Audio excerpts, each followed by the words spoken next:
In this video, I'm going to show you how to redeem Hotels.com gift card. If you find this video helpful, please consider to like this video and subscribe to my channel. In saying that, let's just jump straight into the video. Okay, so in order to redeem a Hotels.com gift card is basically we need to get to the checkout section of your booking. So I'm just going to go ahead and use this hotel for this demonstration.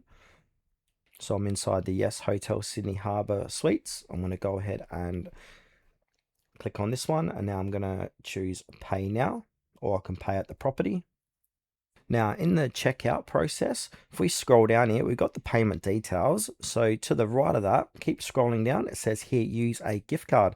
So that's where you want to go ahead and put in that gift card number and your PIN code. So say if you've got a gift card for $200, we can apply that. Click apply if it works. That $200 is going to come off the total of this hotel. So it's going to be $4.50 left and 84 cents. So we just got to pay the remaining balance with a different card. So I can use my card, PayPal, Zip, Google Pay, etc. to pay that remaining balance. Then from there, just check out as you normally would to complete your booking.